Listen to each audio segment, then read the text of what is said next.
और देखिए दिल्ली एनसीआर में भी भूकंप के तेज झटके महसूस किए गए। दिल्ली, यूपी समेत कई राज्यों में भूकंप के झटके महसूस किए गए हैं। बिहार में भी भूकंप के झटके महसूस किए गए हैं। उत्तराखंड के कई जिलों में भूकंप के झटके महसूस किए गए हैं। इसके अलावा देखिए बात की जाए मध्य प्रदेश और छत्तीसगढ़ में भी भूकंप के झटके महसूस किए गए हैं। भूकंप के बाद देखिए लोग घरों से बाहर निकल आए हैं। लोगों के अंदर डर देखने को मिला है। रिक्टर स्केल पर भूकंप की तीव्रता 6.4 मापी गई है। नेपाल में देखिए भूकंप का केंद्र था और ऐसे में नेपाल में सबसे ज्यादा तबाही, सबसे ज्यादा नुकसान की तस्वीरें लगातार सामने आ रही हैं।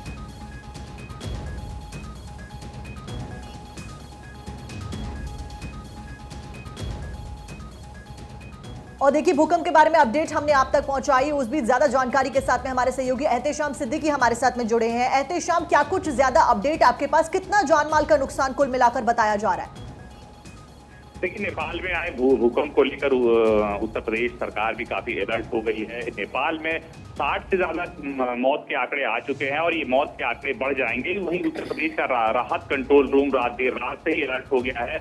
यूपी में भी पूरी तरह दहशत का माहौल है। जो नेपाल से सटे हुए जिले हैं, बहराइच, लखीमपुर खीरी, सीतापुर, हरदोई, लखनऊ, इन तमाम जिलों के जिलाधिकारियों से डाटा लिया जा रहा है। लेकिन अब तक जो सुबह तक डाटा आया है कंट्रोल रूम में, उसमें कहीं भी जान माल का नुकसान नहीं बताया जा रहा है। हाँ, ये जरूर बताया गया है कि जब ये भूकंप आया था 11:34 पर, तो दहशत का माहौल था। लोग अपने अपने घरों से निकल गए थे और खासतौर से लखनऊ में जो मल्टी स्टोरी बिल्डिंग है वो जल्दी से खाली कर दी गई थी ताकि किसी तरह का नुकसान न हो।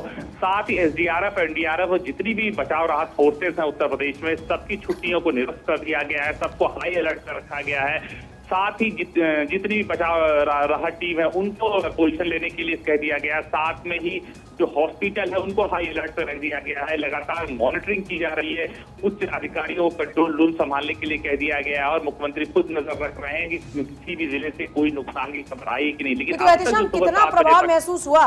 जो भूकंप के झटके महसूस हुए, कोई प्रभाव उसका महसूस हुआ या फिर लोगों ने अपने आप ही अलर्ट मोड पर आकर तुरंत से, जैसा होता है कि घर को छोड़ दीजिए, बाहर आ जाइए, सेफ जगह पर आ जाइए, या फिर वो तमाम एहतियात बरते और सब ठीक ठाक रहा?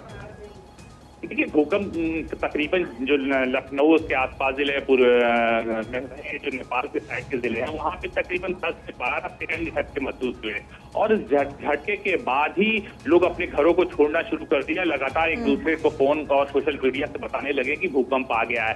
इसकी वजह से तमाम मल्टी स्टोरी के साथ साथ जो छोटी छोटी कॉलोनियां थी, जो छोटे छोटे मोहल्ले थे, वहां से भी लोग घरों से बाहर निकलकर सुरक्षित आ गए। उसके बाद जब देर रात तक उनको दूसरा झटका नहीं महसूस हुआ तब वो अपने अपने घरों में गए। कुछ इलाकों में लोग 2 बजे रात तक बाहर थे, कुछ जगह 3 बजे बाहर थे, कुछ लोगों ने पूरी रात बाहर गुजारी मल्टी स्टोरी बिल्डिंगों में।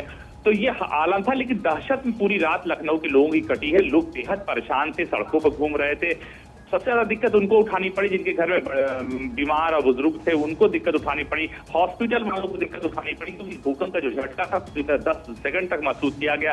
पंखे, झूमर के साथ साथ दीवारें हिल रही थी, साथ साथ जो सीसीटीवी कैमरे वो हिल रहे थे। लोग काफी परेशान थे, दहशत में थे। और खासतौर पर मुझे लगता है कि इसकी वजह रही नेपाल में आए भूकंप की जो तबाही इस वक्त थी, उन तस्वीरों को देखकर लोगों को एक दहशत सी हो गई कि ऐसा ना हो कि रात में और कई झटके महसूस हो और पता ना चले और ऐसे में किसी आपदा का वो शिकार हो जाए। ये बात जरूर है क्योंकि भूकंप के झटके ने उनको छोड़ दिया था कि रात में उनको बचाव जाहिर तौर पर समझ में नहीं आ रहा था। एहतेशाम, बहुत शुक्रिया आपका फिलहाल पूरी जानकारी के लिए।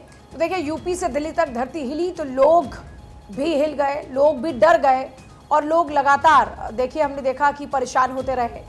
लखनऊ का हाल बता रहे थे एहतेशाम, बताया कि लोग इतना ज्यादा दहशत में आ गए थे कि उनको लग रहा था कि फिर से कहीं भूकंप के झटके ना आए। ऐसे में जो घर में बुजुर्ग हैं उनके साथ में जागना पड़ रहा था कि कई ऐसे सिचुएशन में ये सब चीजें ना हो जाएं जो हम नेपाल में देख रहे हैं। आयुषी, और चलिए